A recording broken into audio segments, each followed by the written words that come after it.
It's think. Very good Okay. morning to both of you. Good morning. Well, good evening. Good evening. We're on Good evening, indeed. Good evening. good Monday It's just evening. that I'm in We a are different country. we all are. We are here with Brent Peterson, and Brent does a wonderful podcast as well as maintains a big Facebook page on eating and drinking in Europe. But Brent is also an expat. Brent, tell us where you're from and where you first came to when you moved to Europe. Well, I consider Chicago to be my hometown, although my family moved there when I was about 10. But that's where I grew up. I spent most of my adult life in Rhode Island and had most of my career there. But after 2012, my girlfriend and I, who's from Rhode Island, we decided to move to Austin, Texas. And we've been kind of vagabonds since then. We live several places in the U.S. and Honolulu, Charleston, South Carolina, outside of Atlanta, Georgia, before we finally came to Portugal in 2021. It was one of those COVID moves, and I finally convinced my girlfriend to move to Europe. I'd been working on it for 10 years and she finally said, yes, we'll do it. We'll move to Europe. Her holdup was she loved her job. And I had been retired for several years and I was kind of trying to convince her. And finally she said, you know what, this COVID thing, let's not wait. Let's do it. And we came to Portugal. And our idea was we would come to Portugal. I would get my visa, which I did, and we would live in this town that we're in now called Setúbal, which is less than an hour south of Lisbon. And what our idea was, if it works, it works. If it doesn't, it doesn't. We'll just go somewhere else. We might go somewhere else in Portugal. We might go somewhere else in Europe. We'll figure it out as we go, but we're going to go. We'd been to Portugal before. We loved Portugal. We were pretty sure we were going to like it, but we hadn't been to the city. So it was kind of, we'll see what happens. And here we are 3+ years later. We love it here. And, we're going to be here for at least a while, I'm sure. Well, you can never tell, of course. I love Portugal. My sister married a Portuguese, and they just bought a summer home in Portugal. They live there, but the family house is being sold, so they bought their own place. Where in Portugal, Natasha? Well, my niece lives in Lisbon, and they used to live south of Lisbon. You're going to ask me named. I'm going to have to look them up. Fair enough. You know the ridge with the windmills? Palmela. Yes, Palmela. That's the next town north of us. We go there all the time. It's the coolest place because up on that ridge, there's one of my favorite wineries in our region and also in Portugal called Piloto, Quinta do Piloto. Excellent wine. Excellent views all the way back to Lisbon, down the ridge. And then if you go up where those windmills are, one of them has been converted into a bakery. And you can go there and get your bread. And it's the most just idyllic, quaint little place. And the most, I think, unique bakery that I've ever seen in my life. It's really cool. Well, she lives around there. Well, she does. She has just acquired a place around there. So yes. So I've been there. Love it. Last year, 2023, I was there. I love it. Of course. Well, I love next it. time you come here, we're gonna go out for a glass of wine or a glass of moscatel, and maybe we can get the local cookie, the Essish, which is like a little ginger cookie. And it's perfect to dunk in your wine or your moscatel. So it's a plan. It's on. Definitely. Okay, good. Now, Brent, what was your experience dealing with the Portuguese bureaucracy? On previous shows, we've talked about the French, the Spanish, and the German. How was your experience? Yes. Everyone in Portugal, including the Portuguese, including the expats, loves to complain about the bureaucracy here. And when I first came here, I was like, I've been to the DMV in the United States. I know how to deal with bureaucracy. But I wasn't prepared for what I was going to encounter here. That said, I have been extraordinarily lucky compared to friends that I've talked to who've had to deal with getting their visas and getting their residency and things like that. Me personally, I've been very lucky. Although I always go by the rule of 3 here in Portugal, which means you won't get anything done until your 3rd visit. If you get it done on your 1st visit, buy a lottery ticket, because you are the luckiest person on the planet. If you get it done on your 2nd try, go out and have a fancy dinner and celebrate. If you get it done on your 3rd try, that's par for the course. And that's how things work here. It's not only for government bureaucracy, getting your visa, getting your driver's license, that's a whole other thing. Getting your residency renewed, but also things like utilities. I use the rule of 3 with that as well. Getting your water turned on, getting your electricity. One of the hardest and to me the funniest bureaucracy things was I changed banks at one point, maybe a year and a half ago. I changed banks. And, with your bank, you often have these automatic debits on your account for your phone and for your electricity, all your utilities. And I was used to just being able to go online and just plugging in your information and changing it. No. You have to go and visit the place and fill out paperwork and wait. My health insurance was the worst. It took 3 months just to change my bank account. So I had to leave this old bank account open to do the monthly debit until they finally got their stuff together and allowed me to make a change to a bank account, which seems so simple, but it wasn't. It was never easy. But it was done eventually. Eventually, everything gets done. Eventually, everything happens. And, again, I don't want to paint a picture that it's a horrible hellscape, but it can be difficult. And Portuguese people especially love to complain about it. And, frankly, for me, I got all the time in the world because, my job is flexible. I can record podcasts whenever I want, right? But for Portuguese people who have real jobs, I don't know how they do it because a lot of time is spent going to places and standing in line. And if I had a job, I can't take a whole afternoon or a whole morning off just to stand in line so that I can get my water turned on or so that I can, pick up my driver's license. Indeed, Wow. I can understand that. Now, Germany. Oh, sorry. Go ahead. So sorry, Carl. As you can see, I am broadcasting from an inn, the Stag and Huntsman Inn in Hambledon, which is an incredible village, which seems to have been stuck in the 16th century, something like that, in England, next to Henley-on-Thames. And we're here until I finish this broadcast.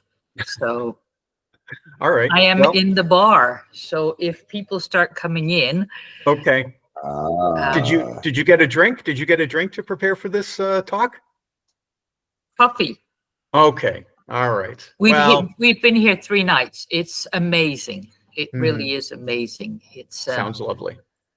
Total old world charm. The rooms are marvelous. The food is incredible. Really, the Stag and Huntsman in Hambledon, I cannot recommend it enough. And Carl, where are you?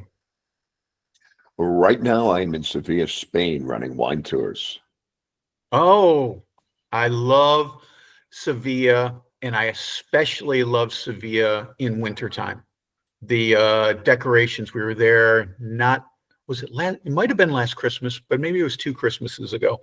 And they just go all out. And what I love about Sevilla this time of year is Spaniards don't care, man. They go out. It doesn't matter what the weather is. They go out and they're in the restaurants and they're celebrating and they're having fun and they're eating good food and they're drinking good wine. So hopefully you're having a great time. I'm sure you are.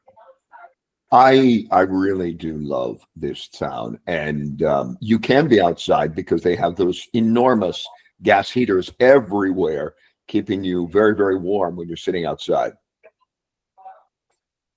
And what kind of wine have you been enjoying?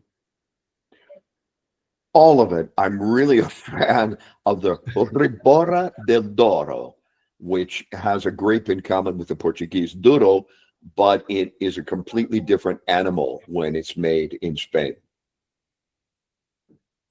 One of my, and of course in Sevilla, I love the orange wine, which, you know, when people talk about orange wine, generally what they're talking about is a white wine grape where the skin contact has been continued through the fermenting process.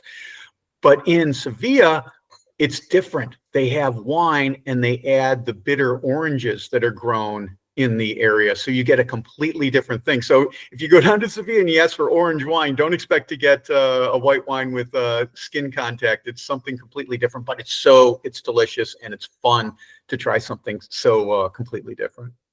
I thought it was fun. I didn't think it was delicious. I thought it was okay. Is there maybe, you know, Carl, sometimes it's about the experience and not the food itself, right? Okay. Well, maybe there's I tried the wrong one. It's possible. Yeah. You know, it doesn't have to be the best. We were in the Azores on our way to the States, and one of the things that I really recommend is look for these airlines that allow free stopovers. And we were going back to the US to visit friends and family. And the airlines, the Portuguese airlines, have this program where you can do a free stopover in the Azores for, you know, I guess as long as you want. We stayed for a week and loved it. And it was great. And the ticket was no more expensive. You know, all you had to do was you were paying for an extra week in the Azores, which is, you know, not a bad thing. But we went to this city called Furnish. You know, the Azores are volcanic islands. And Furnish has, you know, bubbling cauldrons there. And one of the unique things they do is they take these steel pails and fill them with meat and vegetables and stick them inside what they call the dry cauldrons and use the steam to cook the meal. And it takes all day. It takes like 8 hours for them to do it. They collect the pails, they bring them back to the restaurant and they serve them. We did this. And the food itself was, unfortunately for me, underwhelming. Other people might have had a different experience. Maybe we, you know, had a bad one or a bad day or whatever. It wasn't that it was bad. It just was unimpressive. But the whole experience was fabulous and something that I'll always remember. So, you know, I tend to err on the side of, okay, if I'm having a great experience, I'm willing to let it go a little bit if the food isn't the greatest or if the wine isn't the best. And I know I'm probably in the minority on that, but that's just me.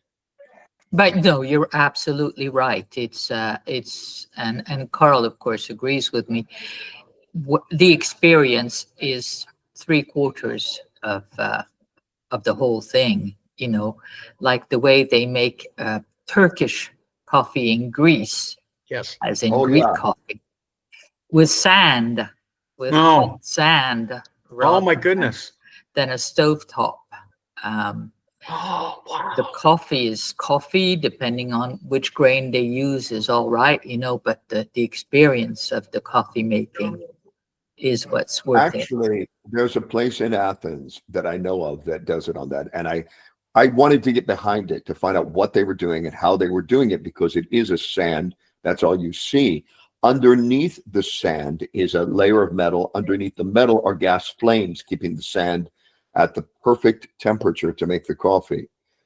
And essentially, I make my coffee the same way here because I don't have any form of coffee maker. So I just mix the grounds in the cup and pour hot water. Yes. And It's wait also for it. known, yeah, I wait for it to settle. It's known as cowboy coffee in the U.S.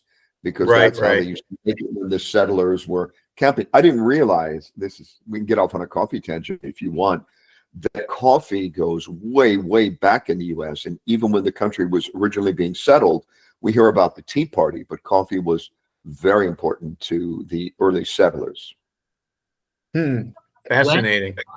It would be interesting to figure out when coffee first came out of, where would it have been at first? South America or Saudi Probably. Arabia? It originated in, you'll have to check me on this, but either the Middle East or Ethiopia, somewhere around there. Yes. And I'm not an expert on this, but my understanding is from living in Portugal, this is how you learn stuff. The Portuguese were largely responsible for coffee cultivation around the globe. So when they colonized and expanded the slave trade very brutally into the New World, Brazil specifically, they brought coffee plants. And coffee was grown in Brazil, and that's why we have today Brazilian coffee is such a huge export for that country. Yes, indeed it is. Yes. Well, the Portuguese were responsible for many things being spread around the world. I mean, paella, which we associate with the Spanish, began in Portugal. The egg tarts that many people think of as Chinese are from Portugal. There's a lot of food trends that originally came from Portugal, and their currency was the leading currency in the world. They were the reserve currency. They were the leaders of the globe at one point. They were the richest country in the world, in the so-called age of discoveries. They call it the age of discoveries. They didn't discover anything. The stuff was already there, but they were, you have to weigh the pros and the cons. And I have to tread a little bit carefully here because even though I'm a resident of Portugal, I'm not a citizen. And I wasn't born in Portugal. I don't have Portuguese blood, but I think it's fair to say that you have to weigh the pros and the cons. And the pros were, opening up the world, expanding trade. For me, as a person who's interested in food and drink, expanding cuisine throughout the world. A lot of people don't realize, I certainly didn't think of it, that chili peppers that you have in Indian food are because of Portuguese. And certainly Indian cuisine is richer because of it, is more interesting, more vibrant because of it. On the other hand, you have to acknowledge that the slave trade was, of course, there were slaves before the Portuguese were around, but the Portuguese turned it into a worldwide trade. And you have to acknowledge that Portuguese are, coming to grips with it, like many countries around the world are coming to grips with their imperialist and slaveholding past. Yes, indeed. I just recently looked into that regarding Isabella I of Spain, who united Spain into a country. When Christopher Columbus came back with North American Indians, she said, "They shall not be slaves, they shall be citizens, they shall be treated well." A friend of my daughter's is doing a whole thing on Isabella I, so I read up on her. I knew some things about her, but somehow I never connected her to the fact that she was the mother of Catherine of Aragon, who married first Arthur, son of Henry VII, who died, and then she married Henry VIII. So, wow. Yes. Was she one of the many beheaded? No, she was the first divorced. Her daughter was Bloody Mary, or Mary the First of England. Well, Carl, you're in Sevilla right now, and if I'm not mistaken, the remains of Christopher Columbus are there in the Seville Cathedral. But something very fascinating that I found out that I had no idea when I came to Portugal was in Alentejo, which is the interior of Portugal, there's this little town called Cuba. And it's a great place to go if you love wine, because they still make wine they still ferment wine in the clay, the giant clay casks. But Oh, yeah. they also have a couple statues of Christopher Columbus, and they lay claim that Columbus was born and or from this part. And I definitely poo-pooed this when I was there, when I was reading about it. Now, recently, within the last few months, some DNA analysis has come out showing that Columbus definitely had Portuguese blood in him and may very well have been born in Portugal, not in Genoa. I don't know what the story is. We'll have to wait and see. But it looks like Portugal can, at some point, lay claim to at least a bit of Christopher Columbus. Well, I don't know if I'd want to lay claim to him, but did you know of that course, Emeril again, Lagasse, it comes with the good and the bad, right? Emeril Lagasse is related to Christopher Columbus. Oh, is and that he right? is responsible for the jambalaya being a big deal in New Orleans. Yeah, so being from Rhode Island, or I say from Rhode Island, I lived there for 22 years. Emeril is actually from that region, and he's Portuguese. He's from, I think he's from New Bedford, which is where all the Portuguese came to be in the whaling industry. And New Bedford, Massachusetts, at one point was the richest city in the world because of the whaling industry and because of the Portuguese who came there to work in the whaling industry. When I moved to Rhode Island, New Bedford is right across the border in Massachusetts. And of course, in New England, everything's very close by. I was shocked that there were Portuguese television stations, radio stations, newspapers, of course, bakeries and restaurants. But the Portuguese culture, even today, is so strong in that region. And me as a Midwest kid coming out there, I had no idea, none whatsoever. Now, living in Portugal, it's so fun to talk to Portuguese people. And when they find out that we're from Rhode Island, inevitably they will say that they have a relative in New Bedford, Fall River, or Rhode Island, because there's such a huge community of Portuguese people and Portuguese descendants. Yes, I'm sure. The Portuguese, of course, being kind of stuck where they were, if you will. On one side, they have Spain. On the other side, they have the Atlantic Ocean. Actually, on two sides, they have Spain. On two sides, they have the Atlantic Ocean. Their really only choice is going out. Yes. Seeing what's out there.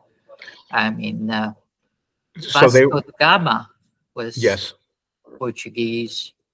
So they were masterful navigators. So this, of course, leads to emigration at some point. And then Portugal in the 19th and the 20th century was an incredibly poor country. It's still the poorest country in Western Europe, although it's doing much, much better. The economy is definitely on an upswing. But for those decades in the 19th and 20th century, when it was struggling, a lot of Portuguese left and came to the United States. And still today, this is a big issue in Portugal. You talk to anybody who understands economics and demographics. There are tons of Portuguese who have, young people especially, who have left the country for better paying jobs. Something like 14% of the population, native born, not descendants, native born, live in a country other than Portugal.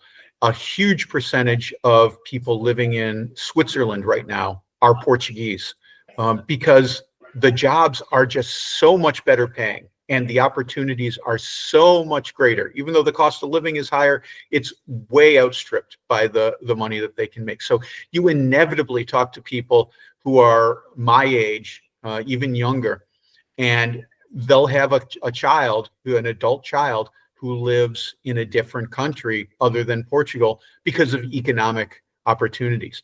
And then there's all these people that are in their 40s and their 50s who, for their entire adult working life, were working overseas. Good friends of ours, he worked in Belgium, I believe, in the oil industry. And came back to Portugal because they love it so much, they miss it so much, and they made their money in a different country. Now they're coming home to Portugal for their family and for their friends. So you see this Indeed. pattern repeated over and over again. Yes, my sister and her husband did the same thing. My niece went the other way. She actually moved from the United States to Lisbon to work. So she's one of the rare ones who makes nothing and lives in Portugal. Okay, I was going to ask because a lot of people, now that Portugal has come up with this digital nomad visa, a lot of people are coming over and they're bringing their American jobs, their high-paying jobs, and they're living in a low-cost country like Portugal. So they're doing very well because they're making American salaries and living in a Portuguese budget. So Yeah, that's very nice for them. But your daughter is actually working. My niece is working Yeah. on a Portuguese salary. Yeah, So yes, and she speaks Portuguese. yeah, she speaks French, Portuguese, English, of course, but she's missing a few languages. I think she's doing pretty well. Now, one thing that I recently learned about Germany, and Natasha, this might be interesting to you. We both love the German healthcare system and the German potato mashers. We'll have to get you one. There are an awful lot of Germans that went to the United States in the 80s and 90s who are returning to Germany to retire and take advantage of the healthcare system and the benefits, and they have not been paying into the system for their whole lives, and that's putting a little bit of a strain on Germany right now. So there's discussions on how to handle that. If you went away for 40 years and now you're back and you want to retire, yes, you're entitled as a citizen, but what can we do to maybe get a few dollars out of you? I'm not sure what will happen, but I didn't realize that that was one of the primary reasons for the number of retirees in Germany that are dependent on the healthcare system. They came back from the U.S. because the U.S. is no place to retire. Especially with healthcare, Indeed. It could bankrupt you easily. One bad medical issue, and you could be destitute. So I get it. I mean, that's a question. That's one of those big economic, social questions that needs to be answered. And I don't know what the answer is. I'm not an expert, but I would think that probably people would want, if you haven't been paying into the system, that you would have to do something to make that right for those folks. But I don't know what the answer is. I'm certainly not an expert, and I don't live in Germany, although I got a lot more German blood in me than I do Portuguese blood. That's the okay. I mean, I'm the same. I'm half German, so I've got a lot of German in me. Do you still need a potato masher, by the way? It's so funny. So that Carl's referring to an article that I wrote about things that I missed from the United States. And of course, let me say up front, of course, the thing that I missed the most are friends and family. Okay. So don't think that I'm a cold-hearted jerk. But then I talked about some funny things that I missed, and the thing that got the most response from folks was when I said I missed a good potato masher, because the Portuguese potato mashers are no good. Like, I've gone through, I don't know how many of them. But to answer your question, Carl, a friend of ours, an American, had 2 potato mashers, and she read the article and she gave us her spare potato masher. So now we have a good American potato masher. So I don't need the potato masher, but I'm happy with my new one. As a French person, the only way to mash potatoes is with a moulinex, which is a round thing like this. Oh, wow. Yes, I'm afraid that I will be firm on that, and that is the only way to do mashed potatoes. Well, it is not the only way. There are many ways to do them. That is Properly. a great way. But I don't peel my potatoes. So I like the peel in the final product, unless I'm doing a specific French meal. So I will then just mash them with the masher and hit them with a ton of butter and cream. Yes. This is what I love, these, what I call food fights, which are these debates between the best way to do things. And I think mashed potatoes in France are extraordinary because of, it must be this method, because they are so smooth and so creamy. And I love them.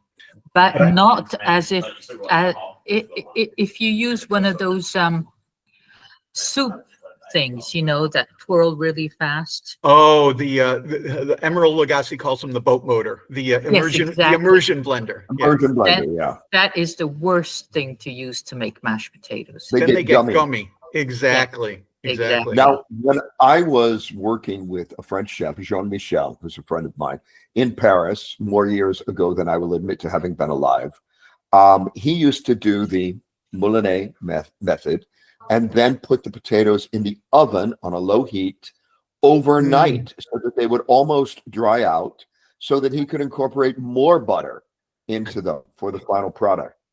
They were the most exquisite. I can still make them that way if you want them someday, Natasha. They're exquisite. It's like eating a stick of butter with a potato flavor. Divine. When you say moulinet, is that like a food mill? Would that be similar to a food mill? It is a food mill. It's just a particular brand. Okay. Understood. Yes. Fascinating. Yeah. That was one of the things. My mom had a food mill and she gave it to me. And that was one of the things that didn't make the cut when we came over here. So I am living in Portugal, a sad life without a moulinet, without a food mill. It also works, by the way, to make soups. Sure. Yeah. That we use the immersion blender for. I do too, but don't tell anyone.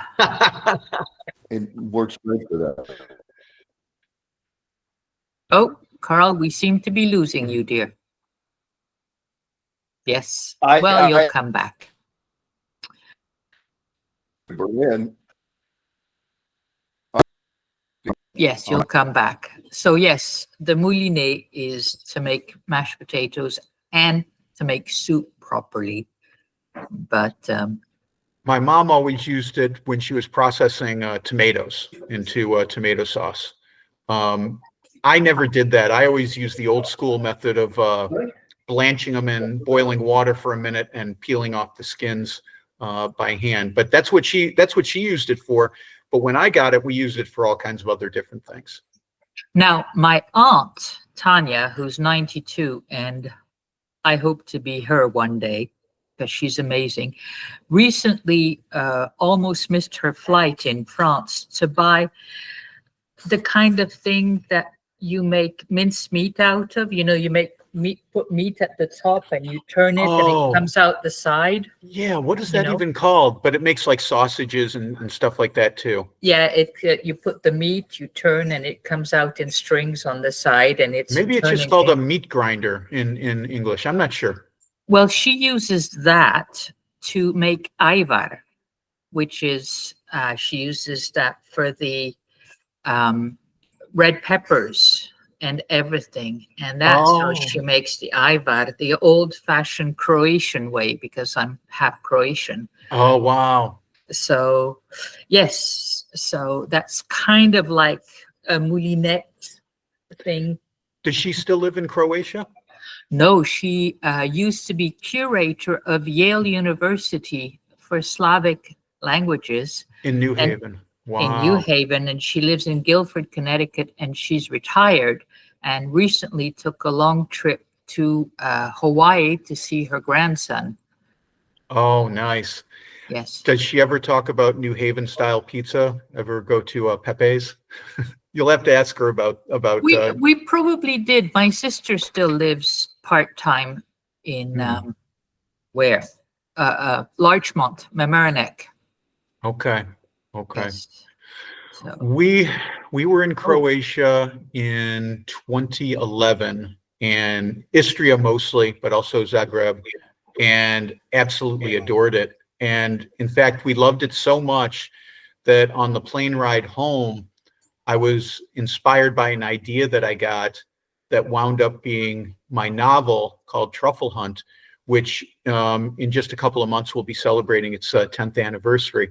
Oh. And loved Loved the food, the wine, the olive oil, and especially the truffles in Istria, Croatia. So marvelous. Absolutely, I agree with you. I'm anosmic. I don't have a sense of smell, so for me, truffles are really nothing. Yeah, because it's all about the aroma, not the flavor. It is, but the Croatian truffles create a cavernous feel to my mouth when I eat them. It's like it literally feels like it opens up the earth, and so Croatian truffles I found are different than all the other truffles. There's a young man who seems to have returned to us. Good to see you, Carl. Absolutely. Not entirely. We are still a little bit blocked, but we are getting there. So yes, my nephew recently made a strukle, which is that's the pastry. Is that? No, what is that? Strukle with cheese, which is like it's my father used to make it in California using cottage cheese and some other cheese, and then you have breadcrumbs on top, and it's the way you make it is you make the whole thing, wrap it in a towel, put the towel in the pot of water, and cook it like this. They make very good ones at the old Fiacre in Zagreb. Oh, wow. So yes. I would love to go back to Croatia. We haven't made it yet. My brother's actually going this spring, and I don't think we're gonna meet him in Italy instead of Croatia. But Croatia is another place with a really strong diaspora, especially in the United States. There's a lot of famous Croatians, and there's a lot of great Croatian communities. Well, it's a little bit like Portugal in the sense that when it was Yugoslavia, which really is meaningless, we had Croatia is a lot of Croatia is Dalmatia. And Dalmatia, of course, is the tourist area. It's along the Mediterranean. It's not rocket science, People come for the beaches and things like this. And so they had the sea. And what do you do with the sea? Well, you sail, and you sail to different places. And it's a little bit of the same mentality as the Portuguese. And the Corsicans also have the Portuguese, the Croatians and the Corsicans have a very strong idea of their own importance, which is great, and a community feel. So they stick together and they travel, and they are very strongly attached to the homeland. So they will come back to the homeland. Let me ask you this, Natasha, because I had Sylvia McCoy. This was a few years ago. She runs a food tour company in Pittsburgh, Pennsylvania. And she was telling me that there's a large Croatian community there. And she was describing, now I'm just doing this off my brain, so if I get it wrong, I apologize. But I believe she was telling me that Croatian weddings, at least in Pittsburgh, maybe this is an expat thing, but in Pittsburgh, the Croatian weddings are extraordinary because they have something called a cookie table. And does this ring a bell with you? My sister got married in Croatia, and it was a 2-day affair. Perfect. So, but my sister, her mother, my mother, was French, so not Croatian. So the mother of the groom took over the role of the mother of the bride. And so what happens is on the day of the wedding, you get dressed up, you go to the town hall, you get married, you go to the church, you get married, and then you go and have several eating times for eating. Eating is a huge affair. I mean, we had, I can recall at least 2 long meals for the first day wedding. The second day of wedding is for all those who didn't make it to the actual wedding, which I have no idea. That I didn't know there was anybody left on the island who didn't make it to the first day of wedding, but who cares? But basically, the groom's family, women, had been baking for days and days and days. And the second day was in a huge hall with cakes and cookies galore. And the same thing happened for my nephew's wedding also, although he did have a Croatian mother. So yes, and the poor dog at my sister's wedding was just going from table to table and begging for food. And at the end of the wedding, second day of wedding, my sister noticed that his stomach was dragging on the floor. It was a American Cocker Spaniel, and his stomach was dragging on the floor. He had eaten so much. Oh, man. So, and there's Milou. I just saw Milou, who would All never right. do anything like that. Is my microphone working again? Yes, it Yes. is. And so Oh, is camera. Camera and microphone. How did that happen in the same day? We are blessed by the gods of technology. Indeed, we are. Indeed, Well, we are. Before my break, I was going to tell Brent, when I moved to Germany with 2 large suitcases. 1.5 were filled with kitchen equipment. Ah. 1.5 suitcases were kitchen. I brought enough clothes for a week. That was it. Because I had no clothes I was particularly attached to. And I was attached to my cast iron skillets, my copper skillets, my food processor, etc.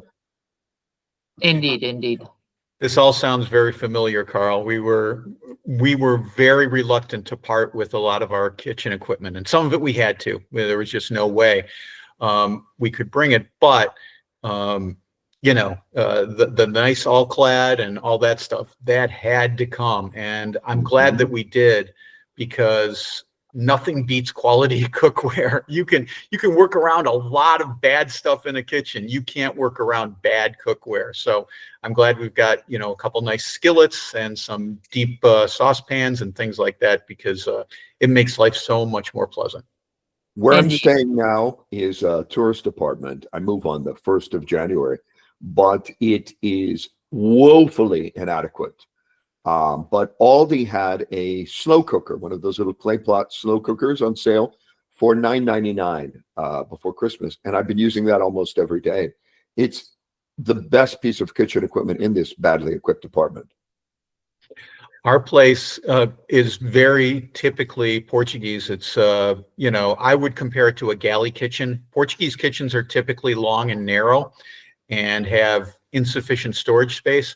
And our oven, I don't even use it. We got an air fryer, and now I use that and the cooktop for everything, because there's just 2 of us. But the oven is just it's junk. So there's no sense in even turning it on, which I don't do. I just turn on the air fryer, and sometimes it takes a little bit longer because I have to do it in several batches. But for me, the air fryer has been a savior here. Well, air fryers are ovens. They are Yes.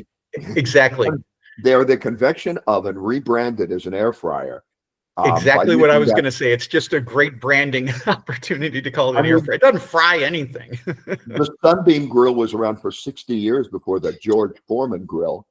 And that's when the Sunbeam grill took off. They made a deal, got an endorsement, and boom, everyone had to have one. They're horrible cookware, in my opinion, because you're putting weight on the top of meat and squeezing the juice out. But they were very popular in the US for quite a time.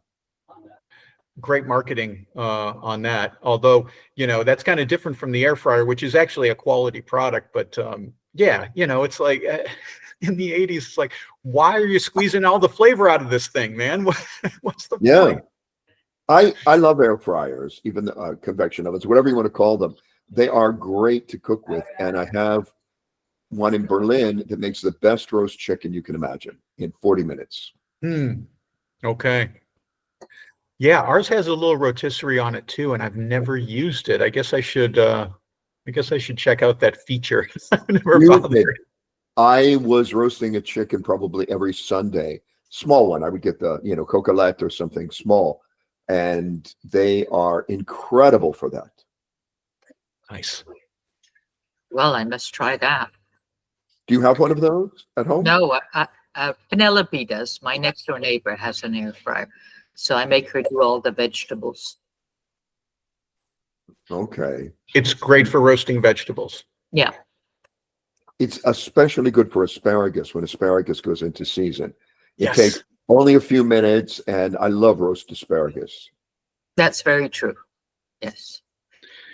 In spring in Portugal, they have and I can't remember the name of the dish, but they have a famous dish in Alentejo, which is roast asparagus or pan-fried asparagus and scrambled eggs. Oh. And there's a place in Évora, which is a couple hours east of us in the interior. And it's a little tiny hole-in-the-wall restaurant run by a husband and wife team. He's out front, she's in the kitchen, and it has exactly 8 seats. And they're only open for lunch Monday through Friday for a couple hours. No reservations. You just gotta make sure that you're there. And we've been there, and it's wonderful. But Karen and I keep saying we should just go out there for lunch. Even though it's a couple hours away, it's so worth it because the asparagus and eggs together. Oh man, it's so good, and the portions are huge, and the quality of the food is spectacular. But you got to make sure that you get there in time, because last time friends of ours went there, they said there was this poor lady traveling by herself. She was the 9th person in line, and sorry, 8 seats. I would have said, just sidle up here, we've got room. But no, they weren't having it, and she was out of luck. She missed out. So but asparagus, oh man, I can't wait. Just a couple months away. Well, we have it year round here in Spain. Oh, okay. Year round, yes, they grow it here. So you probably could get it year round in Portugal if somebody wanted to grow it. We see it in the grocery store, but I always wait because it's too, for the ones that we get here, it tends to be too thick and woody in the stems. So I wait for the spring when the little pencil ones come out, and they're so tender and delicious, especially if they're roasted with some nice olive oil and maybe add in a little garlic. Always. But I assume you're all talking about the green asparagus. Yes, not the white asparagus. I've never been a fan of the white. Germans love it. I don't. Yes, they come from Belitz, which is just south of Berlin. Well, they don't come from Belitz. I mean, you can find them all, but they're famous. Belitz is famous for the white asparagus. Yes. And when I found out how they grow it, and I've never liked it, and the way they grow it lowers the nutrition in the asparagus. So it's really just a bunch of bitter fiber. Oh, wonderful. Now you're selling it hard, man. Absolutely. Well, it's not my favorite thing. I've had it done well, but it's still not my favorite thing. Yeah. No. Well, I'm in England. So as you can guess, being in England, the one thing I'm doing very, very well here is eating, because food in England is great. Actually, sorry to disappoint everybody who keeps thinking we're the 1970s and England doesn't know how to make food. England didn't know how to make food, learned how to make food, and now surpasses almost everywhere. So we have done very, very well with England, and I haven't had a bad meal since I arrived here over a week ago. Well, I don't know if it was that they didn't know how to make food, but World War II and rationing changed the way people cooked quite a bit. And I think a lot of people knew how to make food, but they didn't have the money or the access to the products that they needed until about 1980. Well, I came here in England in the 70s, of course. And I can tell you it was nothing like it is now. But it really has seriously improved. And now I eat better here in England than almost everywhere else. It's And where we're staying here, we had Christmas lunch at the Stag and Huntsman in Hambledon, and amazing, absolutely amazing food.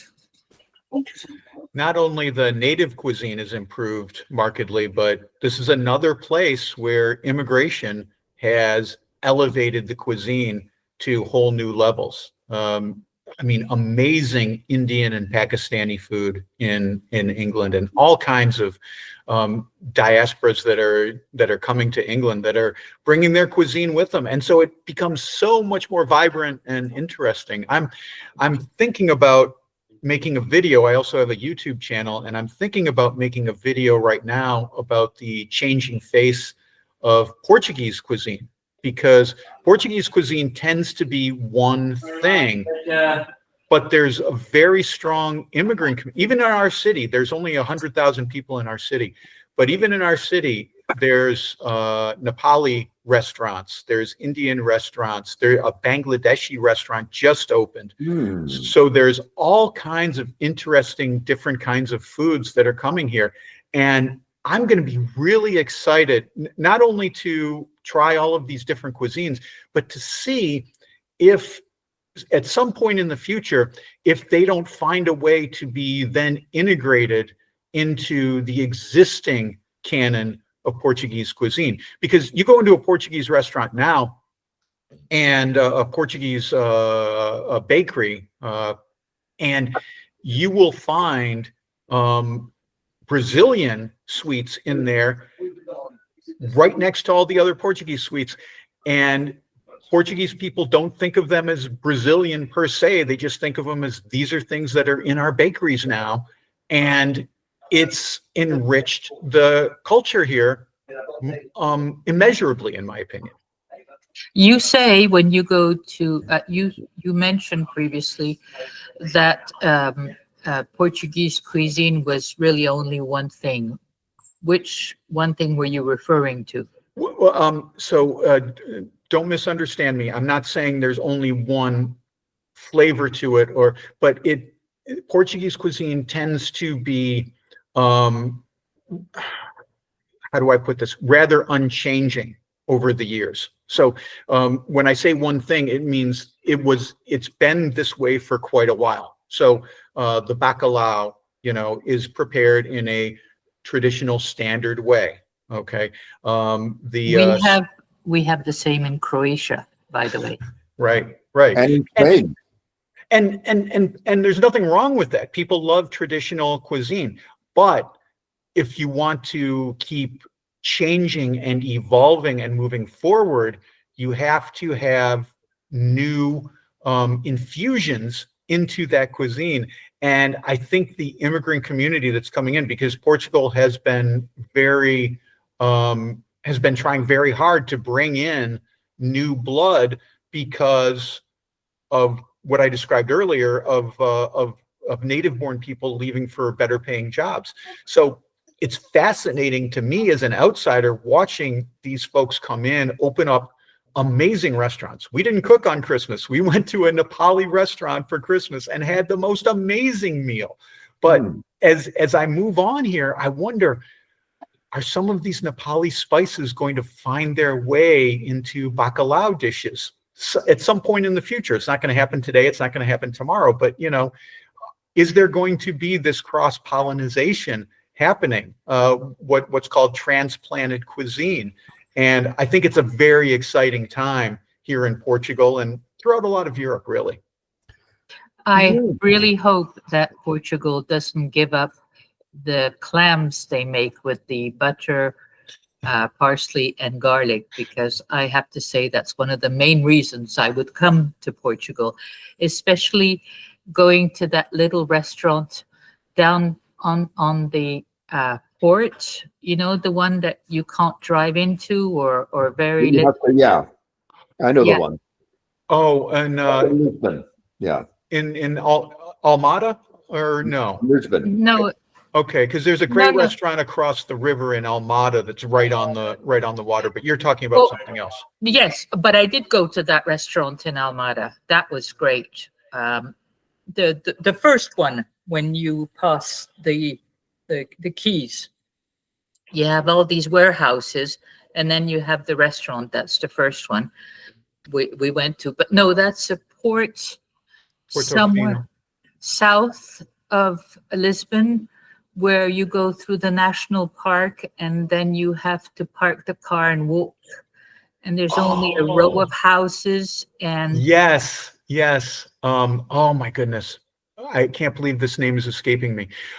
Yes, and they've got the restaurants that are literally hanging over the water. That one. Yeah. Fabulous. And even if you don't want to get the clams, or you can just sit there and have a beer, and it's a wonderful experience. Yes. Portimao, maybe? I'm not sure. One cool thing, next time you come, when you're walking down there, you can do a turnoff and go down these stairs, and there's a cave down there with a little shrine to Santa Margarita that's only accessible by climbing down these stairs or from the water. And it's fascinating because it's just in a cave. You would never know it's there, but it makes that trip even more special. I assume if you go down the stairs, you have to go back up the stairs. Yes, you do. I'm just saying that, unless somebody picks me up with a boat at the bottom. You're walking better. She broke her leg, so. Oh, geez. Okay. Oh, yeah. I've been milking that for 8 months now. But good for you. Yeah. Good for you. You'll be up there soon. One of my favorite things in Portugal, or maybe not everybody's favorite, I love the barnacles. Those little black barnacles that are this tiny little bite of perfect seafood. And I love cuttlefish. That's what our city, Setúbal, is famous for. There's a dish here called choco frito. And you see the guys even on the shoreline fishing for cuttlefish. And when we were first moving here, I was researching. Like I said, I'd never been to this particular city in Portugal before we moved here. And I was looking up the culinary history, and I found this dish called choco frito. Never heard of it, had no idea what it was. So I put it into the Google machine, and when you translate choco frito, it translates to fried chocolate. And I thought, awesome. Chocolate and deep fried? Like a deep fried Mars bar in England. I was like, Scotland. Yeah. But that's not what it is. It's cuttlefish chopped up, battered in like the tempura, and then deep fried. And all along the waterfront in our town, 10-minute walk from my apartment, there are dozens and dozens of places that will serve you fresh from the boat choco frito. Our city is still a working fishing village, and it's done mostly by 1, 2, 3 people going out on a little boat every morning from the fisherman's wharf and bringing in their catch, and the warehouse is right there where they process it, and some of it gets sold and shipped to Lisbon and further afield, but a lot of it is just bought right here in our city. And this is why people from Lisbon will come down on Saturday and Sunday just to get the choco frito, because it's so fresh and incredibly popular. Do you have an extra bedroom? Because I'm coming for choco frito. That sounds so amazingly good. Yeah, it's really special. And my favorite thing, I do a hike every morning up to our 15th century fort, and then back down across the waterfront right by this fisherman's wharf. And my favorite thing is walking. There's a little bar. Even to call it a bar would be elevating it to a place that it's not. And I love seeing the old fishermen. They're there at 11 o'clock in the morning, just having come out from fishing all night. And they're just sitting on these plastic chairs with a beer, with a sagres or a glass of muscatel. I'm sure telling wonderful stories that I can't understand. And it just seems like it's something out of a different time, because our city, Setúbal, used to be a really huge place for fishing all along the waterfront here. Now there's bars and there's abandoned buildings and condos and things, but it was all fish canning warehouses. Almost the entire city was employed by fish canneries. There's even a museum of labor here, and they have recreated what the fish cannery looked like and what it was like for mostly women. It was men who were going out and fishing. It was women who were doing the canning, and the backbreaking jobs that they had to do in order to get this stuff canned and done, because you have to can it when it's fresh. You can't can it after a few days. It has to be done. Women who had just given birth with the bassinet under the table while they are canning fish here in our city of Setúbal. So there's a long, long history of fishing here, and happily it still exists. Fishing, and it's not on a large scale, like I said, it's family businesses. That is still a hugely important part of the local economy here. And I've just realized that I did go to Setúbal. Yes, you have that long street with those trees, jacarandas on. Jacarandas, we've got them on in either side, and then Yes. you have that big pedestrian square with the church and a lovely. Casa de Bocage. Yeah, I was there, and we walked up to the castle. Yes, I remember I was there. I even bought a blouse. I was not there, and I don't own any blouses. Okay. Oh, it would look great on you. Oh, well, most things do, but you know. Nope, I've now remembered that I did go to Setúbal. Well, you mentioned the fish canneries, and this is something that Americans do not understand how important canned fish is to both the Portuguese and the Spanish culture. Everything is canned.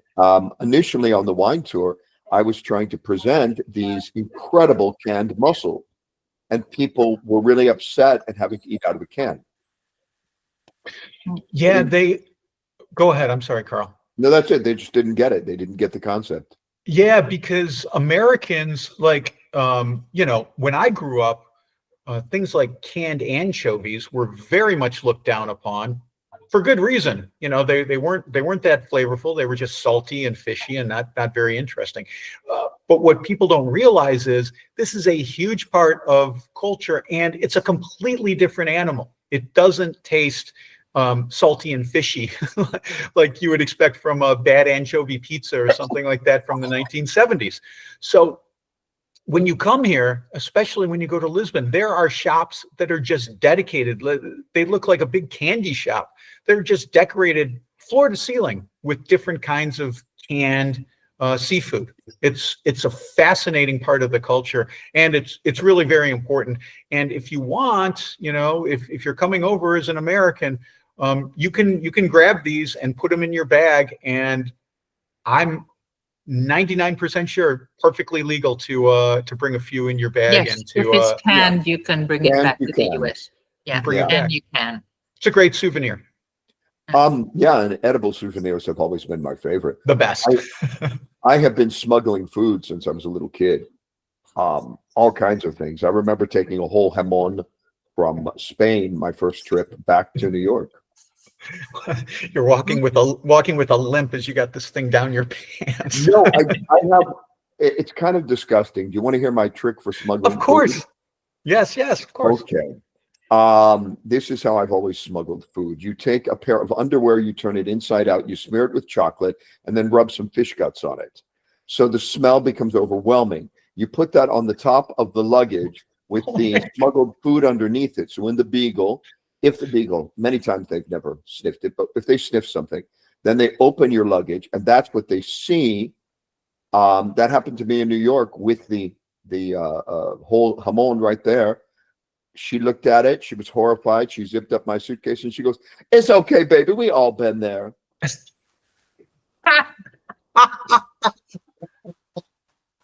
So the few times I've been stopped, they never went further. They didn't put on gloves and go further. They don't go further. They don't want to. Who would want to? So it's my really good smuggling tip that I learned, which was a great way to get things from West to East Germany. So it works. I've done it my whole life, and I've smuggled more food than anyone has a right to. And of course, we do not condone here this here. I condone it. No, we don't. We don't really. I condone it. Yeah. The Portuguese cheese is, in my opinion, really, really underrated. And if you come here, you might want to think about bringing some cheese home with you. Just make sure that it's vacuum sealed. We did that when we were in the Azores. The Azores is famous, wonderful cheese in the Azores. And we went to a place and they vacuum sealed. They'll cut you a big slice, and we vacuum sealed it, and we brought it as gifts for friends and family when we arrived back here. But this reminds me now, as you're talking about this, Carl, I mentioned my book Truffle Hunt, which is celebrating its 10th anniversary in a couple months. And one thing that I put in there was talking about smuggling truffles into the U.S. by sewing them into the hems of your clothing. So like in the hems of your jacket, in the hems of your shirt or whatnot. I'm not saying I ever did this. I'm not saying this actually ever happened. No. This is a work of fiction. Yes. But someone might have done it at some point in the past. Yeah, it's feasible. It could happen. It's something that could happen. I'm not saying I've never done that with truffles, but now I have a good idea. Because the problem is you're gonna smell like truffles. You're gonna have to hope that someone that doesn't have a sense of smell like you is working the TSA or whatever the customs. I love the smell of truffles, and all I would say is, I had some and I got a little bit on my clothes. What can I do? My dad used to smuggle prosciutto from Croatia. Yes, California. Yeah. Oh, nice. A whole prosciutto. Oh, wow. Now this conversation has taken an illegal turn, I think. Barely. Laws are made to be broken. It's all in the name of culinary discovery, so it's all absolutely. Sorry, go on. No, go ahead, dear. Okay. My first excursion in Italy, I was going to be there for 2 weeks, and I ended up staying for years and learning to cook from Italian chefs. I was on a 2-week vacation to Venice, and I asked him to show me how to make something. He thought I was asking for a job. That's how bad my Italian was. So I ended up staying for several years. When I went back, I had a lot of food that I wasn't supposed to bring back in my suitcase, and I hadn't done the smuggling trick. It was just ropes of really good garlic and blood oranges and prosciutto. My suitcase was filled with these things. And I got to security, and he asked what all this was and did I intend to bring it to the US? And I said, yeah. He said, oh. And he closed my suitcase and he walked away with it. And I didn't know what was going on. I just stood there waiting. I was early to the airport, so it wasn't a crisis. And then after about 30 minutes, he came back, and I had stickers all over it giving me permission, agricultural stickers. Oh. So he had understood that I couldn't live without these foods. It made sense, of course. So he got me the right stickers so that I could bring it home.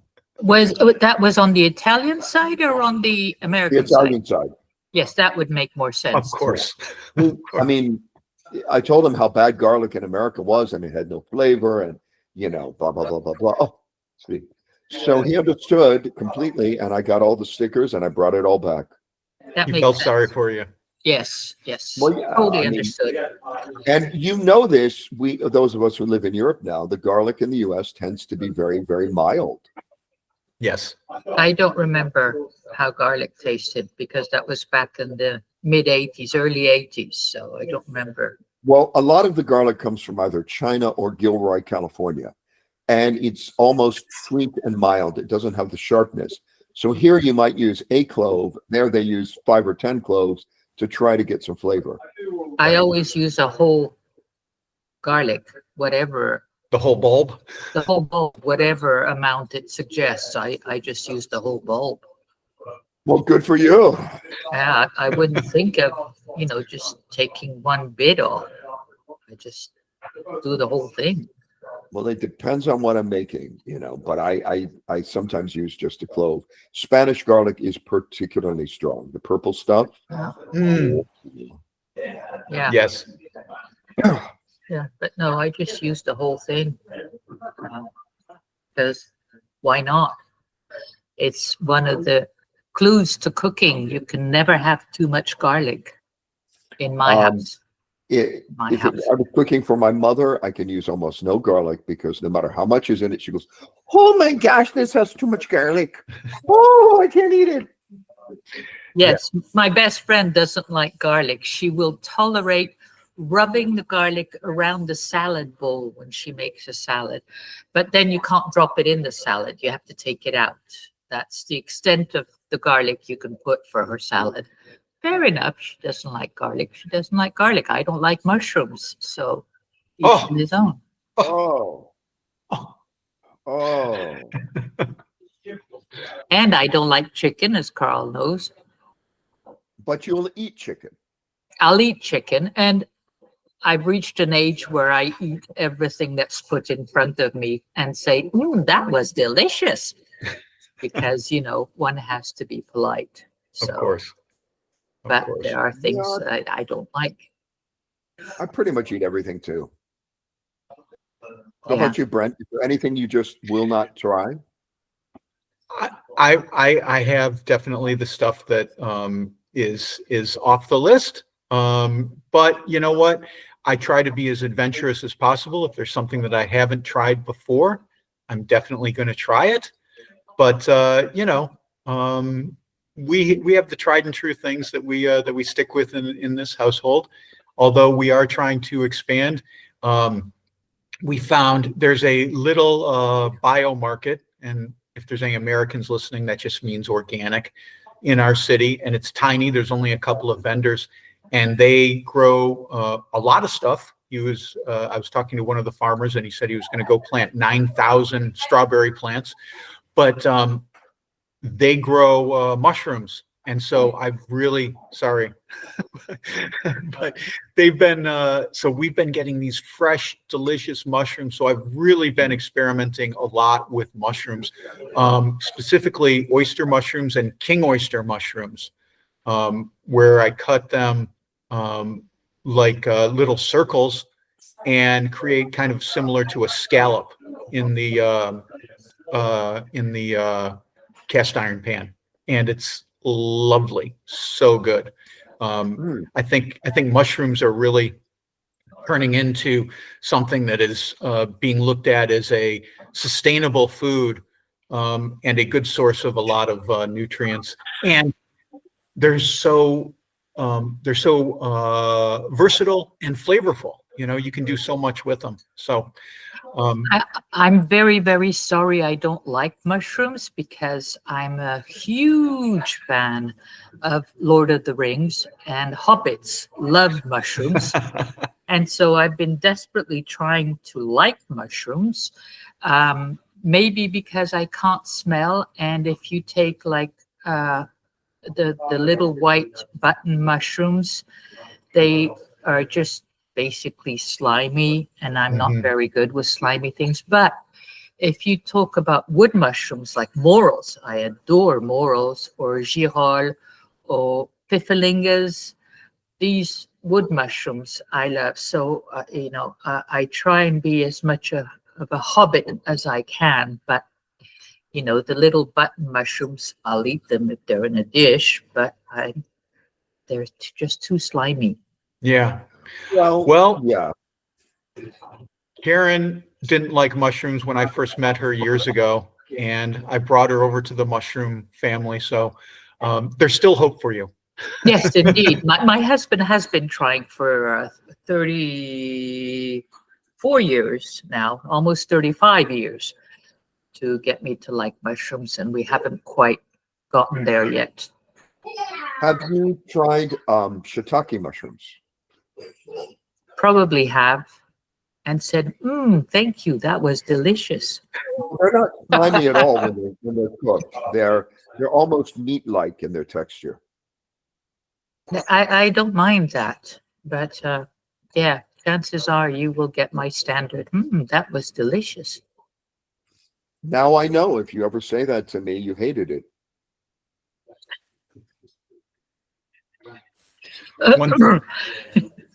One thing that we've started doing with the oyster mushrooms, they look like fish gills, and we've been pulling them apart into strips and creating sort of a barbecue sauce and putting them in the air fryer. And one thing that does is it makes it kind of like a pulled pork sandwich, because you've got all that barbecue flavor. So it's not so much mushroomy or even slimy. It's more, it gets that rich umami sweetness of the barbecue sauce, which of course you can make spicy too if you want it. So I'm just going to throw that out there, Natasha. No spices. I don't like hot things because, again, I can't smell. So to me, it just burns the inside of my mouth and stops every other flavor for. Okay. So I don't do flavors. You see, leave out the red pepper then. Exactly. Well, enough people don't do flavors. I'm sorry. When you say barbecue sauce, do you mean, when you say barbecue sauce style, the red stuff, the Alabama white, the mustard based, what barbecue sauce are you putting on them? This would be a tomato base, and you can't buy. Okay. Well, I'm sure you can buy barbecue sauce somewhere in Portugal, but this is just something that we make, with some different spices, tomato, and some other flavors in there, and then cook it in the air fryer till it starts to caramelize. Yes, I use a touch of maple syrup and a touch of soy sauce in my barbecue sauce. That too, very good. Yeah, then you get some saltiness, some umami in there, a little bit of sweetness. It's delightful. Yeah, maybe. But the funny thing is, I make a wonderful barbecue sauce, but I don't eat it because I don't like things like ketchup. So okay. Well, it's gonna be a problem then, Natasha. I don't know how I'm gonna convince you. But I will eat it and go, that was delicious. I cannot abide ketchup either. Any sweet tomato product I hate. I hate the red barbecue sauce. I like the New Orleans style barbecue sauce, which is a ton of garlic, butter, Worcestershire sauce, and hot sauce. That's good. Yeah. Yeah, you lost me at the hot sauce. Yeah. I know. I always lose you at hot sauce. I made an entire meal with no pepper for her once. So. Yeah, not even black pepper. Black pepper is too much for me. Wow. Okay. Yeah. So how do you do with Indian food, Natasha? Very mild, but across the street from us in Berlin, we have one of the best Indian restaurants in Berlin, which is it's an Ayurvedic restaurant. It's vegetarian, and you can't get a korma or all of these things. They make completely original dishes. They're absolutely divine. And every time I go in there and I say very, very mild, and my husband insists with no flavors at all, okay, it will always be too spicy for me. Always, no matter how mild I ask for it. So when you're cooking in your house, do you have to make two different meals? One, I assume your husband likes more flavor, more spice, and you less so. Do you make two different dishes? Do you start off with one dish and you cut it in half and say, our spice is going to go in this one and this one will have no spice? How does it work? Well, first of all, Adam does most of the cooking. Okay. But no, if he wants things like black pepper and hot sauce, there's the bottle and the grinder on the table. Okay. So he adds it after the fact. He adds it after the fact. Yes. But, he doesn't like almonds and cherries and cinnamon. So I don't put cinnamon in the cooking, and he doesn't put hot sauce in the cooking.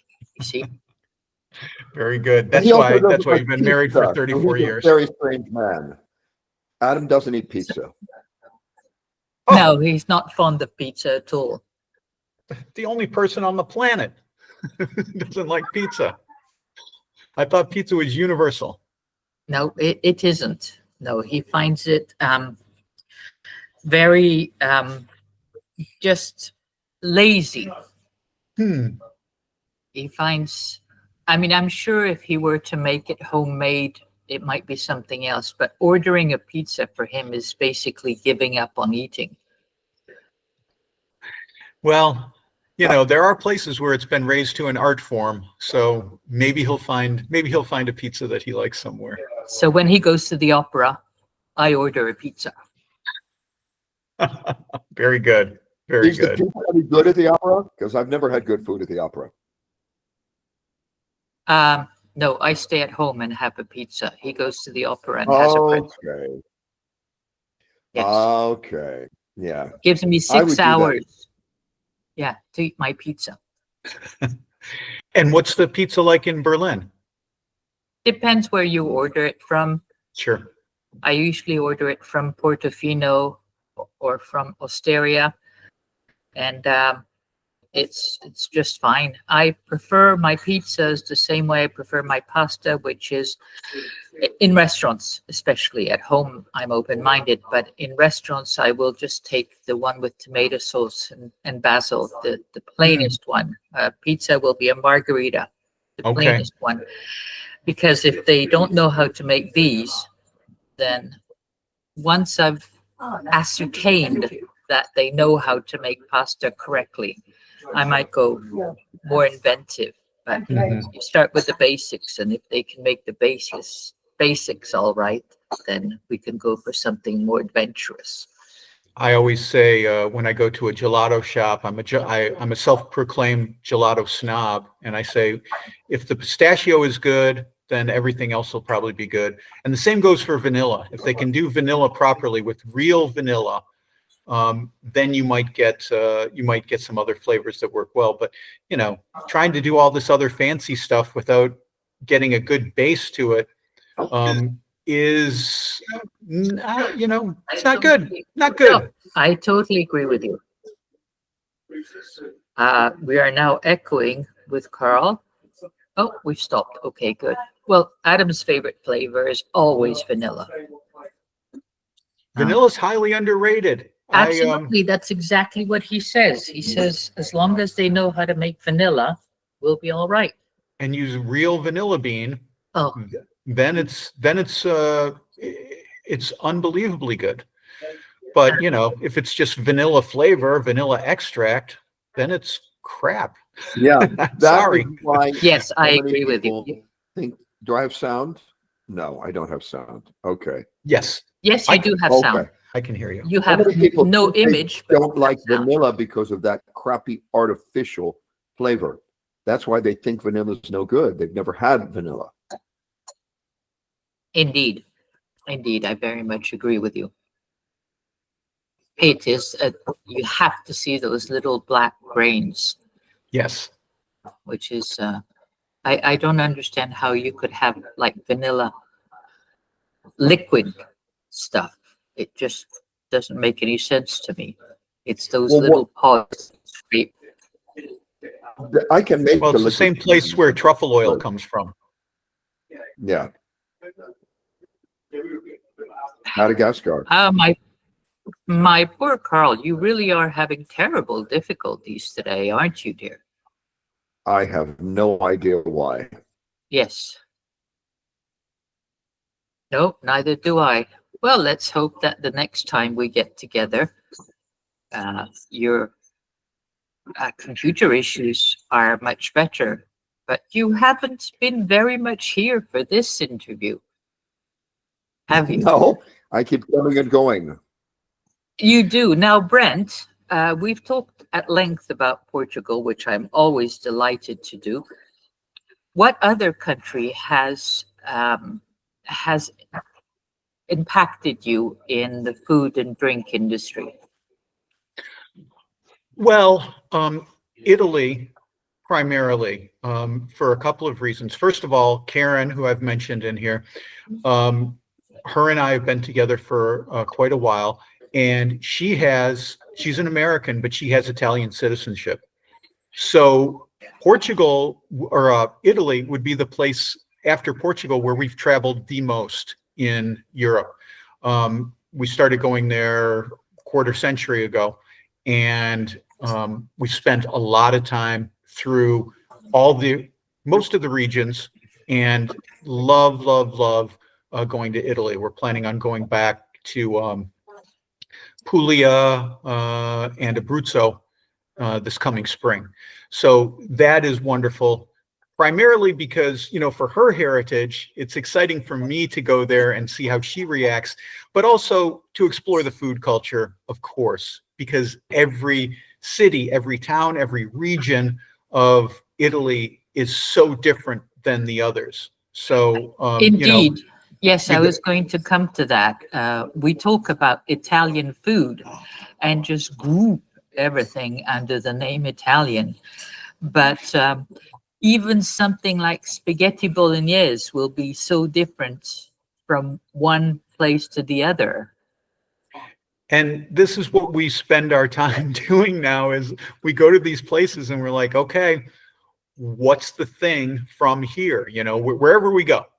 Yes. That's what we were just in Belgium, and of course we had chocolate and fries and wonderful beer, but there were all of these other little things that we found, the snowball, which was invented there, the little noses of purple candy that were there, and all kinds of other stuff that are just glorious to discover and to enjoy. Spain is another place because it's so close, where we spent a lot of time. Earlier this year, we were in the Rioja region and had just amazing wine in Arro, and went to Bilbao and San Sebastian, which are well known for their unbelievable cuisine, and we ate so well there. Yes, I was there last year after Portugal. Yes. But one thing that I would say is, I know we've talked a lot about Portugal, but one point that I would like to make, one last point about Portugal, is that Portugal is also very diverse. And we thought when we came to Portugal that we were going to be spending all of our time jetting to countries around Europe. And we do that. We've gone to a lot of different places. But as we explore Portugal, we are saying, you know what, instead of getting on a plane, let's get on a bus or a train and explore more of this place, because even though Portugal is about the same size as Indiana, which is a mid-sized US state, from north to south, from east to west, it is so different, and there's so much great stuff here for us to discover. Every time we go to a new city, town, or village, we find something new and interesting, and especially delicious. So we're spending a lot of time exploring Portugal. I've just written foodie guides to places like Ericeira and Peniche, and these smaller towns that really aren't high on the tourist trail, but should be. And places in the north like Braga and Guimarães that have unbelievably delicious pastries that are so good, rival some of the best in Europe. So I'm really looking forward to this winter going to Nazaré, which is a place we haven't been to yet. I can't believe we haven't been there. But if you've seen on Netflix, there's a series called The 100-Foot Wave, or 100-Foot Waves, or something like that. Oh, yes. This is where the giant waves are, and they come up in wintertime. And so this is the time to go there and to check these out. And I really want to do that this year. I remember when we lived in Hawaii, we would go to the North Shore and see the Banzai Pipeline and these amazing waves. And seeing these videos on television, Nazarés are bigger and more impressive, and just look amazing. So Portugal is a great place to explore. So, but we're looking forward to going back to Italy this spring. I just booked tickets for early 2025 to go back to Malta, another place that I love. Yes. Love Malta. Love And Malta. the food scene there is really, really underrated. A lot of people, when they get there, they see all of these pizza and pasta places and they think it's just Italian food, and it's not. There's so much great. The bread is amazing there. So there's great stuff there. We love going to Malta. So we're really looking forward to going back there. And we're actually going to be there during one of the festivals, the Festival of the Shipwreck of St. Paul, I think it's called. So they parade stuff through the street, and there's fireworks displays, and I'm keeping my fingers crossed. I've just started researching this. I hope that they have some kind of food that goes with the festival, because that's one of the great things about these European festivals. A lot of them are tied somehow to food, even if it's not a food specific festival. Like there are festivals for olives and there are festivals for wine and all of these other products. But even if it's just a regular festival, there is a food related to it, like St. Joseph's Festival. There's the Zeppole and things like that. So I'm hoping against hope that there is something in Malta that goes with this Shipwreck of St. Paul festival. We'll find out and I'll report back. Well, if anybody is listening to us from Malta, please do let us know on our Facebook page, which of course is Free Range Radio, and also on Brent Peterson's podcast or Facebook page, which is Destination Eat Drink. And you can find all that stuff at destinationeatdrink.com. I've got my books up there, all my guides, my blog. I post stuff there all the time. And I've got links to where you can get the podcast as well. So all of that stuff is up there. That's a kind of a one shop to find all stuff about me at destinationeatdrink.com. Now, Indeed. Can you hear me now? Yes, Carl. I am a regular visitor to that because I love the articles specifically. But now I have to go and search for articles on Malta because I've never been there. Oh, you must go. It's wonderful. So I'm thinking Malta was one that I don't know that I think I have a few things in there about Malta, but I do have a foodie guide to Malta, and that one is free. And so if you go to destinationeatdrink.com/Malta, you can see me talking about the little pastizzi, which are these little puff pastry things that are stuffed with delicious stuff. The bread of Malta, which is good. And then they have a liqueur that's made from prickly pears. And prickly pears are grown all over Malta because, as you can imagine, Malta is a rock in the middle of the Mediterranean. And so they use prickly pears as not only dividing between properties, but also as windbreaks for agricultural land, because it is so incredibly windy there, it would blow the crops over. So they use these prickly pears as windbreaks in agricultural land. And when the prickly pears bloom, then they can use them to distill into this liqueur. And I love prickly pear. When we lived in Austin, Texas, there's tons of prickly pears down there. And a friend of mine used to go forage prickly pears, and she would give me the prickly pear juice. And when I was a gelato maker, I used to make a prickly pear sorbet, which was divine and beautiful. It's this lovely pink color, natural pink color. That's almost bubblegummy. Really wonderful. So I'm really looking forward to all that in Malta. It's a great place. If you haven't been, if you're in Europe, you can fly there cheaply on Ryanair. If you're planning on going to southern Italy, to Sicily, to a place like that, you can get there quickly and easily and inexpensively. And it's a gorgeous country that not a lot of people go to.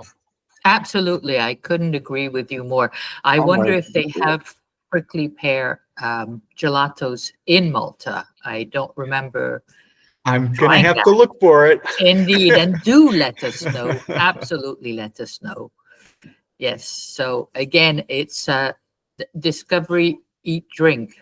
Destination Eat Drink. Destination Eat Drink. Look at that. Yeah. Oh, I'm so sorry. DestinationEatDrink.com. Absolutely do not miss going on there for, I'm guessing, all sorts of destinations. All over the world. I've even got New Zealand in there. I've got some American places and a lot of Portugal and quite a bit of Italy and some Spain too. Well, there we go. There we go. Now, you must come to England. I've got a couple. I've got Liverpool, and then I've got a few from Ireland and Glasgow, Scotland in there. But yeah, I've always wanted to do London. These big cities are just so daunting to write a whole guide to. I think what I'll need to do is next time I'm in London, just do smaller blog posts, because doing the whole thing by myself, I'm one person, with Karen holding the camera and giving me advice, it's a daunting task. True. Carl, you've been trying to say something. Yeah, that's all right. You could focus in London on either a neighborhood or a cuisine. Yes. Indeed. Maybe go for the best meat pie in London, and it won't be the ones from Sweeney Todd's barbershop. Okay. Which we just saw at the Komische Oper in Berlin 3 weeks ago. Oh, wow. Really? Okay. Yes. Oh, I bet that was good. Yes, very good indeed. And then the next week we saw Chicago, not same thing. Yeah, very good, but very good. The stage play, not the group. The stage play, yes. Unfortunately, not the group, indeed. Yeah, I saw that with, what was her name? The dancer that Shirley MacLaine stole her career. Bob Fosse's wife. Nope. And Shirley MacLaine. Yeah, she played the devil in the filmed version of Damn Yankees. Gwen Verdon. Oh, okay. Oh. I was a little boy and I saw Gwen Verdon in Chicago. And I didn't like the show, but I did love the fact that I was seeing Gwen Verdon. I saw it with Catherine Zeta-Jones. Right. Okay. Right. So that was New York. Not 2 weeks ago. Not 2 weeks ago. That one was a German version. Everything was in German. Ah, that would have with been English subtitle. Yes. Okay. All the songs were translated into German as well, with subtitles. Sure. Well, the opera always has subtitles, which is what I love about it. Yes, we saw the Meistersinger, a Wagner opera, of course, in Cardiff. It was in German with English and Welsh subtitles, and then the English subtitles broke, so we only had German or Welsh, which is slightly more challenging. Can I tell you my story about seeing the opera in Sicily? Oh, please, please.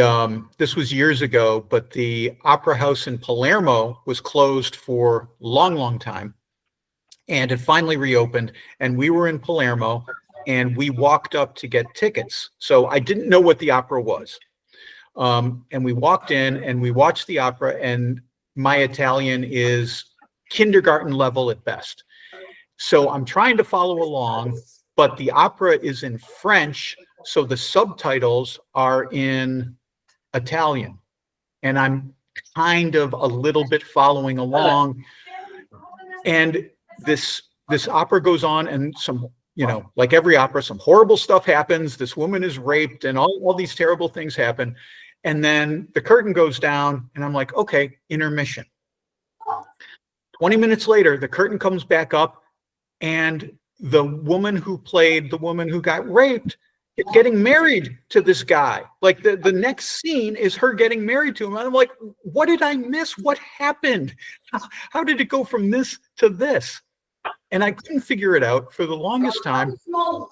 We go home. I look it up on the internet, and I realized we saw two different operas. They were using the same cast, obviously, because this is the troupe that was there, but they were two different operas, two different mini operas. And that's why the stories didn't match, because they were two completely different stories. So you probably saw Cav Pal, which is Cavaliera Rusticana and Il Pagliacci. Okay, so this is the advantage of having a person who knows opera. Yeah. Me, I'm an appreciator of it. I love watching it, but I can't tell the Barber of Seville from So that's known as from Little Shop of Horrors. Cav Pal. First one is Cavaliera Rusticana, and the second is I Pagliacci, which is the clowns. The clown.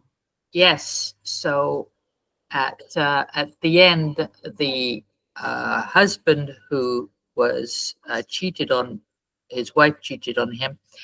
He said, "La commedia è finita." And I know what that means. Indeed. So that's known as Cav Pal. And then we have the El Trittico, which one of the operas, I can't remember the other two, but one of the operas is the amazing Gianni Schicchi, which if you ever have the opportunity to see it, go see it. It is a wonderful comedic opera, Gianni Schicchi. It also has one of the most beautiful arias, which is kind of ironic for the comedy that it is. It's the where she sings, the aunt sings about her nephew, I believe it. I can't remember the first line, but you'll recognize it. It's about Caro mio, my dear one, but it's wonderful opera, Gianni Schicchi. It's part of a trittico, which means there's three of them, but sometimes they don't do them on the same night.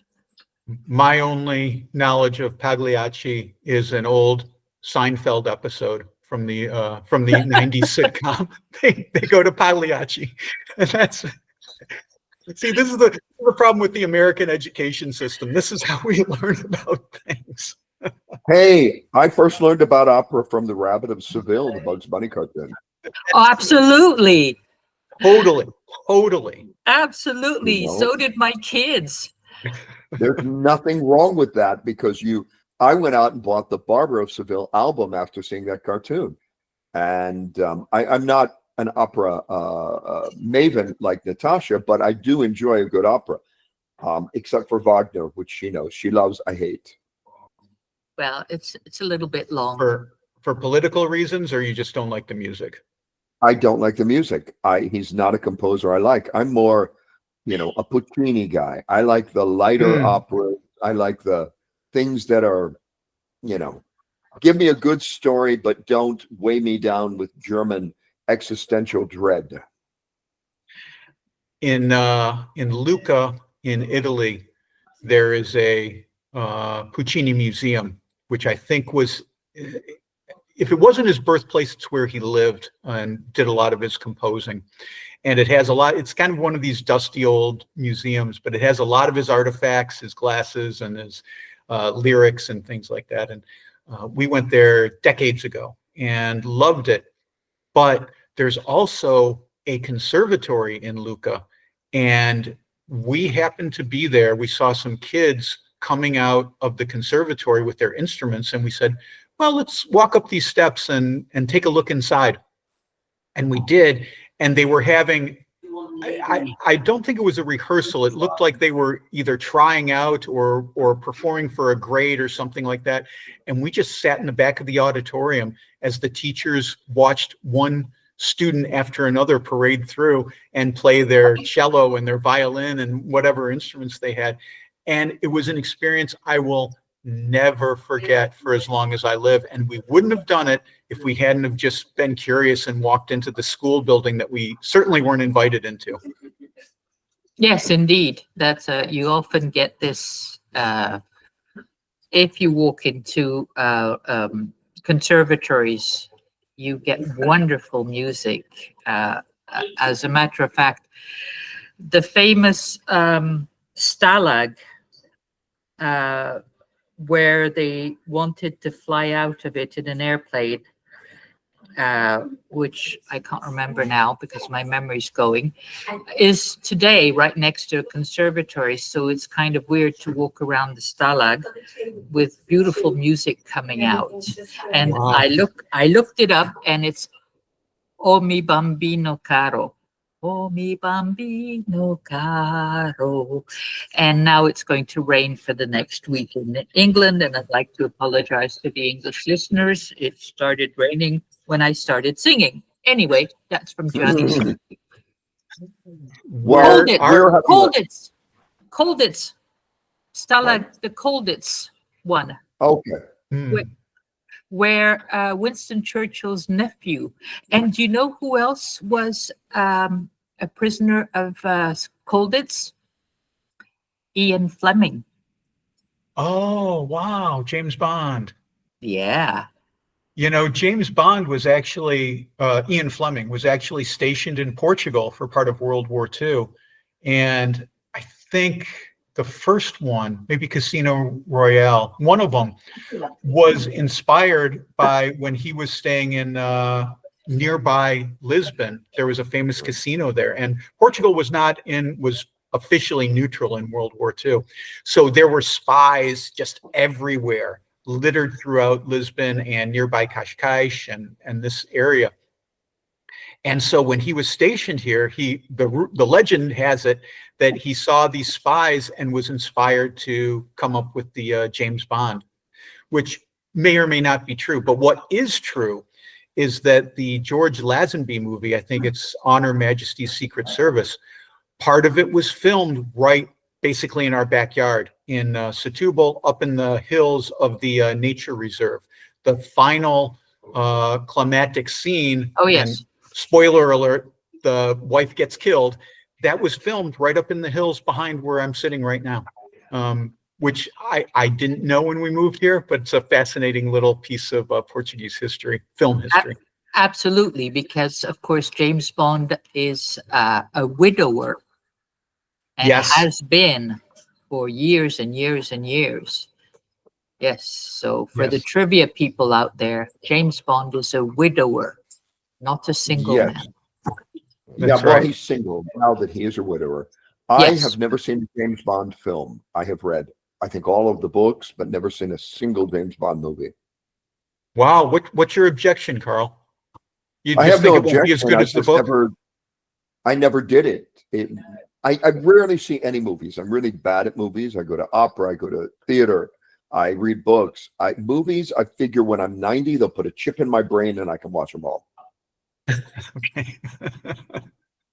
No, I'm very picky when it comes to movies or books for that matter. I won't see movies that make me think or that make me cry. That's not true, because your favorite movie, now I'm forgetting the name of it. Come on, your favorite movie, filmed in France. The Assassin. The Day of the Jackal. The Day of the Jackal. That makes you think. No, it's nothing to do, of course, with the other Day of the Jackal that just came out in 10 different episodes, which we won't discuss here, of course. But no, Day of the Jackal, what a wonderful film that was, with Edward Fox. No, not Edward Fox, the other one. Or is it Edward Fox? It is Edward Fox, yeah. Yeah, there's two of them. One did Day of the Jackal, the other one did... do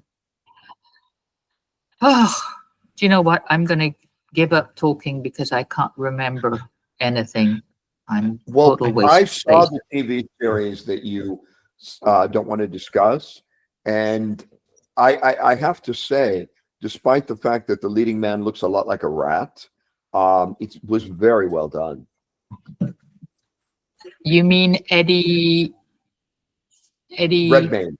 Redmayne. Yeah. Yes. A rat? Okay. We won't discuss that. I think I saw Day of the Jackal when I was a kid, but I haven't seen it since then. But now you've inspired me. I'm going to have to go and see if I can find it streaming somewhere and watch it, because I love those old. It was made in the 70s, I think, right? Yeah. It was, and it was, of course, based on 1963 because they tried to kill him. Was it August 62 or August 63 was a tough year for France or something like this. Anyway, it was the year I was born. So August 62 is the year I was born, the month I was born. So it was a wonderful time for France, of course. Of course. And they have Sure. they have celebrations every year, as they should. Every year, as they should. Yes, absolutely. Good. Wow. I saw it on YouTube. So it is on YouTube, Brent. Oh, okay, good. A lot of movies. There we We're go. always looking for something interesting. You can find on YouTube. Oh, you got Yes, a lot of indeed. people behind you. Yes, Tell I'm in your the staff bar. to be quiet. I know. I'm in the bar of the Stag and Huntsman in Hambledon, which is a really lovely place. And you have the workers behind me, and I don't have very many people. I have one lovely lady sitting at a table next to me. Waiting for her daughter and family to come here. And she's wisely sitting next to the fireplace. Nice. Oh, that would feel good today. It's only 63 here. Yes. It's not quite as warm here. Rubbing it in. Very nice. But Well, hey, you know what? This is England. We expected drizzle and we got drizzle. So what can you say? You know? Yeah, it's winter, Indeed. I've never been a fan of winter. No, you haven't. Well, that's why southern Spain's a good spot. It is. Natasha gave me a pair of electric socks for Christmas last year, and I charged them overnight and then wear them in the apartment during the day, because even at 60, something, my feet are always cold. Where did you find electric socks, Natasha? I looked, I can't find them here, and I look on Amazon and they seem so prohibitively expensive. Maybe I'm just being cheap and I don't want to spend the money, but they seem really expensive. Amazon. My entire shopping is done on Amazon. Okay, good enough. All right. So I'm going to have to spend the money, I guess. But you like them, Carl? I think I'd like them too, because I'm wearing, I like having big fluffy socks on, but I think electric socks would make me really happy. I am a big fan of the electric sock. I had no idea how wonderful they could be. I didn't even know they existed until I got them. And I literally use them almost every day. Okay. There you have it. I put them on over another pair of socks, and because of the electrical connections, they're not washing machine safe. So you have to put plastic over the electrical connections and then hand wash. There we go. Actually, my entire family has electric socks. So you knew Christmas. Yes. You knew going in, like, this is going to work. This is going to be a popular gift. Yeah, my little sister's always cold. So yeah. Yeah. Well, the apartments and houses in Portugal are notoriously poorly insulated and heated and very poorly heated. We have we don't have heat or air conditioning in our apartment. So we live on portable heaters, but these houses, they don't retain the heat because it's a warm climate. So Portuguese just kind of, when I complain, they just kind of shake their heads and are like, hey, it's a couple of months, we deal with it. I'm like, I'm freezing, man. What are you talking about? Indeed. My sister is going to redo the windows in my niece's apartment, and then she's going to install heating. Yeah. Because right now she would be heating Lisbon. So Right. That's the thing. And so, we're just renting this place, so I'm not going to put in a heating or an air conditioning system in this place. But maybe someday, if we decide to buy a house, we'll look for it. But that was the thing. When we first came to Portugal, we were staying in a temporary, like an Airbnb, not that company, but we were staying in a temporary place while we looked for a house. And that was on our list. We want heating and air conditioning. And we kept looking and looking and looking. And I came to realize after looking at about 20 places that that's going to have to come off the list. And as an American, it just seems insane that you would have an apartment without heating and air conditioning, or at least without heating. And, you know, you come to realize, hey, there's 10 million Portuguese and the vast majority of them are living like this. Oh, yeah. They make it work. Indeed, they do. I have no heating or air conditioning here.